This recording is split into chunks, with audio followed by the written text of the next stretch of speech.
Let's now bring you up to speed with news around the world, into Africa and across the nation Nigeria. You're welcome to ITVS News. My name is Anulo Akpo Itowu. Now we kickstart with a story from Nigeria where the troops of the 6th Brigade Nigerian Army deployed to Karim Lamido local government area of Taraba State have neutralized 3 notorious bandits. And this is contained in a statement signed by the brigade's public relations officer, Lieutenant Olabo Odunde Oni in Jalingo on Thursday yesterday. He said that the successful mission also resulted in the recovery of 2 AK-47 rifles, a motorcycle used by the criminals, and a cache of 40 rounds of 7.62 mm special ammunition. The public relations officer explained that the operation took place in Jibi, where the troops, acting on actionable intelligence, conducted a precision strike against the criminals. According to him, the engagement demonstrated in Taraba State. The statement also said that the Commander 6th Brigade, Brigadier General Kingsley Uwa, commended the troops for showing bravery and efficiency in executing the operation seamlessly. Oni also said that the brigade commander emphasized the military's determination to rid the state of criminals and ensure the safety and well-being of the local population. Still in Nigeria, the Supreme Court today affirmed the 5-year imprisonment for Farouk Lawan, a former member of the House of Representatives, by the Court of Appeal. Lawan was convicted and sentenced to 5 years imprisonment in 2021 for accepting a $500,000 bribe from an oil magnate, Mr. Femi Otedola, the chairman of Xenon Petroleum and Gas Limited. A 5-member panel of justices of the Apex Court, in a unanimous decision and judgment today, affirmed the 2022 decision of the Court of Appeal, which upheld Lawan's sentencing to a 5-year jail term in respect of only count 3 of the 3-count charge on which he was tried at the High Court of the Federal Capital Territory, FCT, in Abuja. In the led judgment, prepared by Justice John Okoro, but read by Justice Tijani Abubakar, the Apex Court dismissed Lawan's appeal for lacking merit. Meanwhile, Muhammadu Sanusi II, the former Emir of Kano, has blocked and backed the decision of the Central Bank of Nigeria, CBN, to relocate some members of staff from Abuja to Lagos, describing it as a sensible move. He also said that the children of politically exposed Nigerians who are members of the staff would rather quit the Central Bank of Nigeria than leave their sport Abuja life for Lagos, advising that it is better to get rid of them under the circumstances. The former Kano Emir stated this while defending the relocation of some departments of the Apex Bank from Abuja to Lagos by the current government of Bola Tinubu. Newsmen have already reported that the CBN recently announced plans to move its banking supervision department to Lagos, and Northerners, as well as Northern Senators Forum, NSF, raising concerns over the plan, said it will engage the federal government. Sanusi therefore advised the Apex Bank's present management not to allow any pressure to cause them to reconsider their planned relocation and to be prepared to lay off any personnel who refuse to move with them. It should be recalled that the Arewa Consultative Forum, ACF, kicked against the relocation, describing it as a deliberate plot against the northern region of the country. According to the forum, the CBN's decision, rather than being a normal logistics problem, is a disturbing pattern of antagonistic actions often taken by certain federal government agencies against the interests of the North and other parts of the country. The ACF noted that Northerners will be affected by the exercise. However, Sanusi, who was the 14th Emir of Kano, said the relocation was an eminently sensible move by the federal government. Away from Nigeria now to the Niger Republic, where the West African bloc has angered Niger after it postponed its negotiation mission to the country because of technical problems with the plane that was supposed to take off most of the delegation from Nigerian capital Abuja to Niamey. The Prime Minister, appointed by Niger's military regime, criticized ECOWAS, an alliance of West African countries for bad faith after only Togo attended.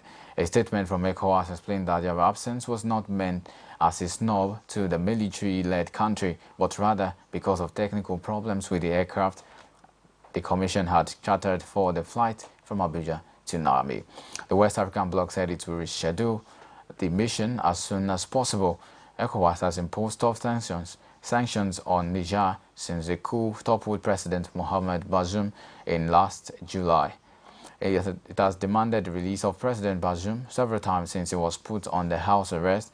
The bloc has also threatened military intervention and suspended all trade ties to the landlocked country. Niger's junta hoped the meeting would help ease diplomatic relations with the ECOWAS countries.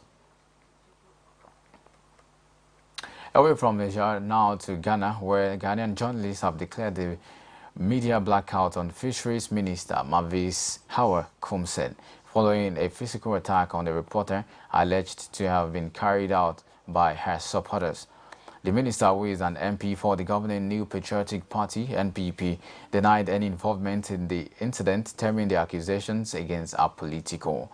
The reporter from a local radio station was attacked early this month during an MPP parliamentary vetting process in the central region of the country. The attackers allegedly wore T-shirts bearing Ms. Kumsun's name, according to the president of Ghana Journalists Association, GJA, Albert Kwabena Domfor. He then called for the media blackout on the activities of the minister. The MPP has condemned, meanwhile, the media directive as unfair, saying none of the MP's team members were involved in the attack. The party has urged the GJA to conduct a more comprehensive investigation before drawing any further conclusions. Away from Ghana now to Ethiopia, where Ethiopia's long-serving Deputy Prime Minister Demeke Mekonnen is stepping down from his prominent position with the governing Prosperity Party (PP). The announcement was made during the ongoing convention of the PP's Central Committee.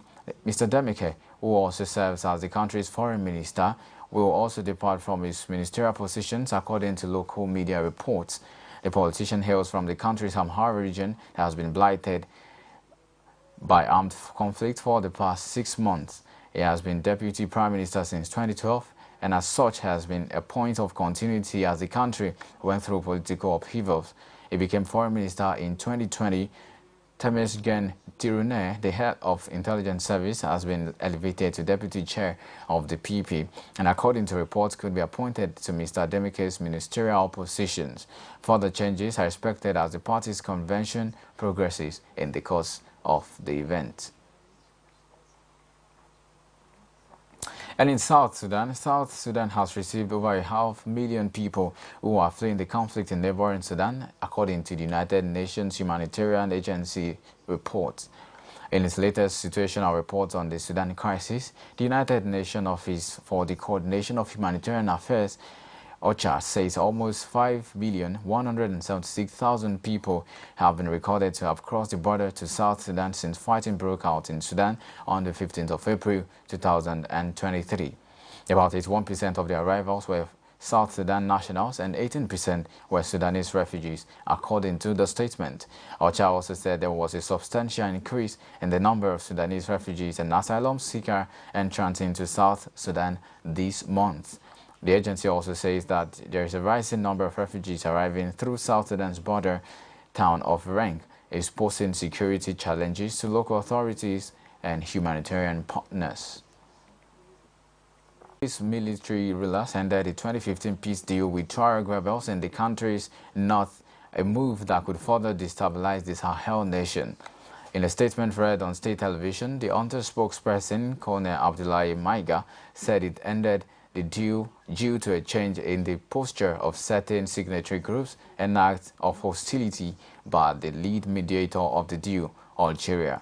The peace agreement was seen as key to maintaining stability in the country, as Tuaregs had carried out violent attacks against the central government since 2012.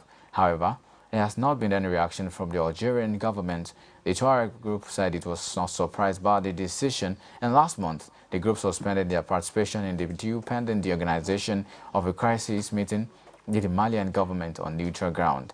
The rebels have escalated attacks in recent months and gained some ground in the northern Mali, but they have also faced an onslaught from the Malian army, who are working with people from the Wagner Group, a Russian military contractor. Also, French forces and United Nations peacekeepers have also left the country.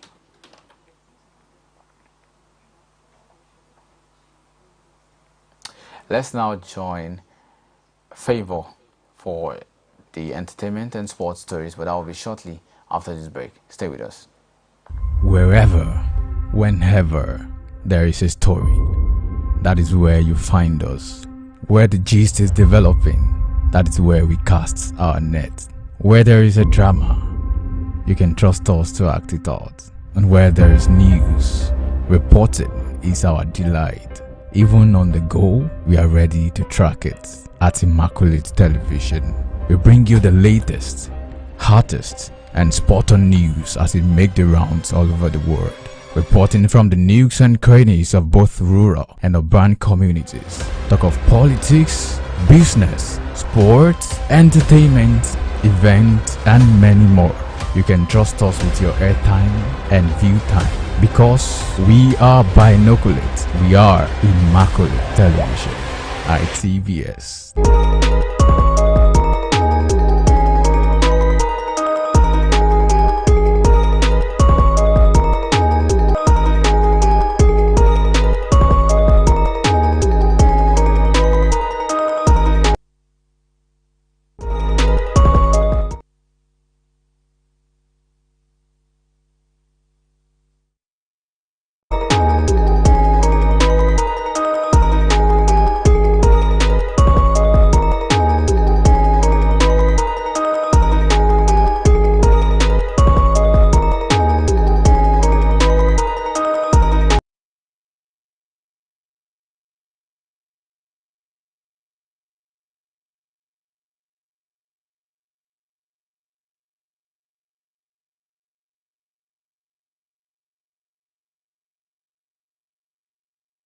You find us.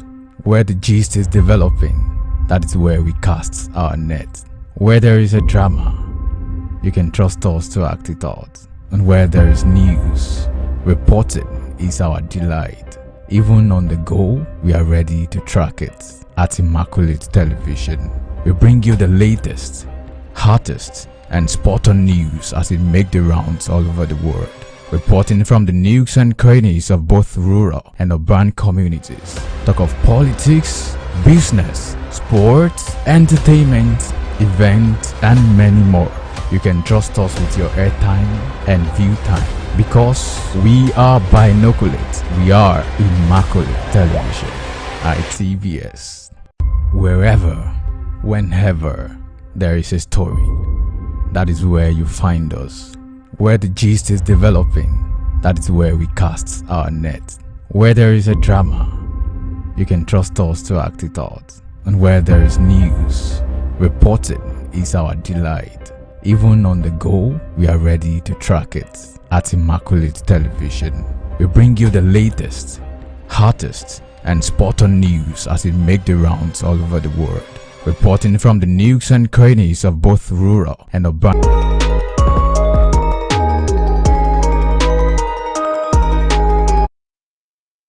Welcome back from the break. My name is Okewale Favor, and now to the entertainment and sports news.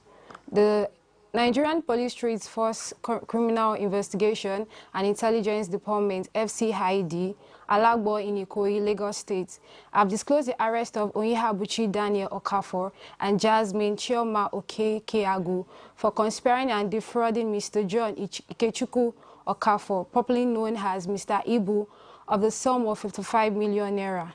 Newspaper reports that the family of the ailing veteran actor in October 2023 revealed that the actor had undergone 5 surgeries, seeking for the further treatment abroad and appreciating donations from the actor's family funds.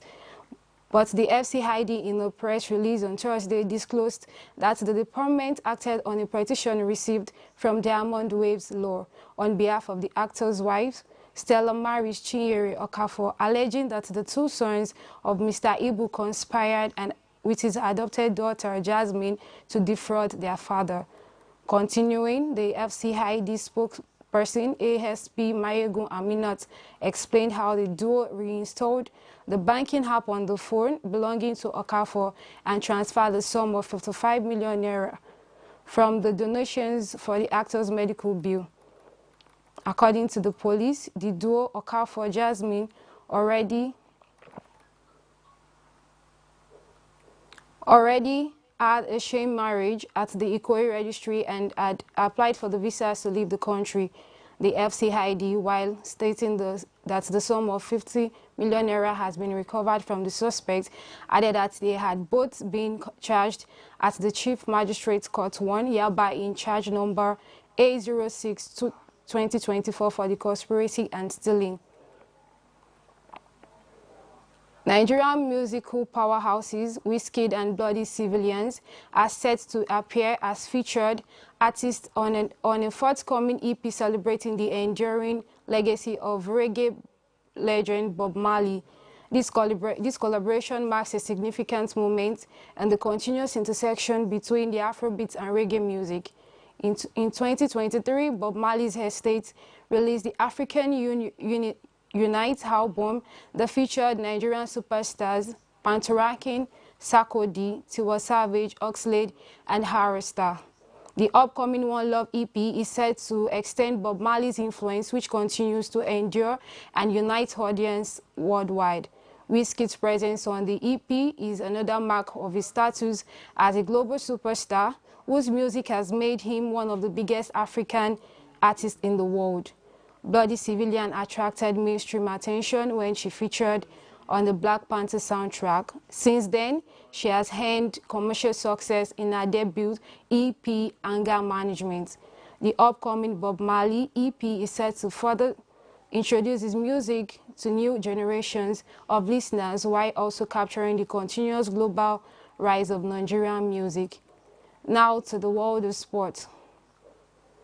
African Cup of Nations host AFCON Ivory Coast are failed in a bid to appoint Hervé Renard as a coach for the remainder of the tournament after the French Football Federation FFF refused to release him.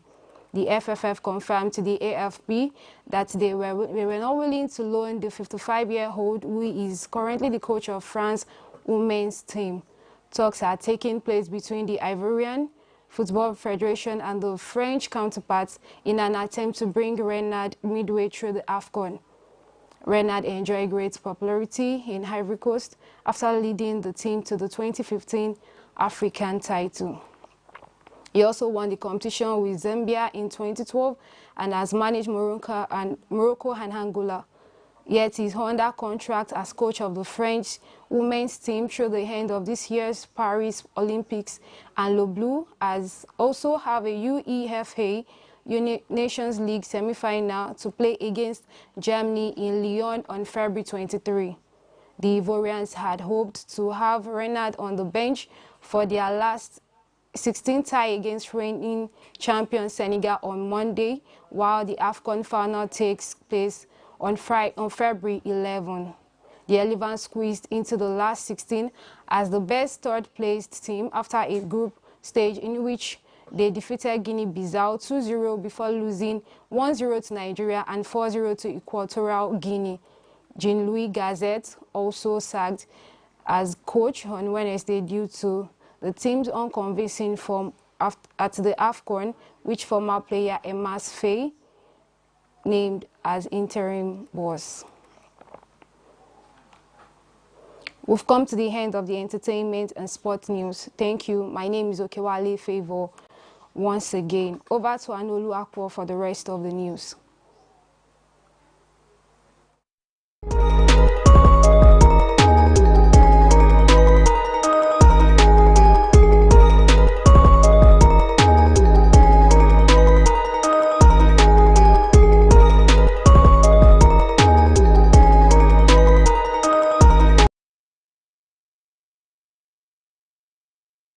Communities. Talk of politics, business, sports, entertainment, events, and many more. You can trust us with your airtime and view time. Because we are binoculate, we are immaculate television. ITVS. Wherever, whenever there is a story, that is where you find us. Where the gist is developing, that is where we cast our net. Where there is a drama, you can trust us to act it out. And where there is news, reporting is our delight.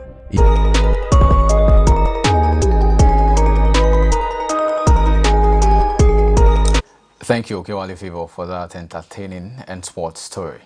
And now to the rest of the news. Moving away from the shores of Nigeria and Africa, now to the United States, where a Baltimore County Circuit Court in the United States of America, presided over by Theresa Adams, has slammed a record $50,000 damages on the US-based Nigerian blogger Funke Ashekum for defaming the General Overseer, Mountain of Fire Ministries and Miracle, Dr. Daniel Olukoya. A statement on Thursday by Olukoya's media aide, Collins Edomarise, said the jury found the postings of Ashekun defamed the MFM and portrayed its pastors in a false light. Delivering its judgment in the matter, the court returned a unanimous verdict in favor of MFM United States of America and its three pastors, Grace Uge, Kunle Ladipo, and Adekunle Adekola. Reacting to the lawsuit filed against her, the YouTuber, in a video she posted on her YouTube channel on November 28, 2023, said she posted the content because she felt it was right and that the three of its US-based pastors filed the lawsuit against her and accused her of defaming their general overseer. And before we end the news, remember that you can now stream our live programs on multiple digital platforms on LiveMix World TV app for iPhone users as well as Net Niger TV app for Android users. Once and again, thank you for joining. My name is Adolo Akbo Idowu, and on behalf of the entire news production crew as well as the executive producer of this newscast, Busola Ademili, we say thank you for joining and do enjoy the rest of your day. Bye.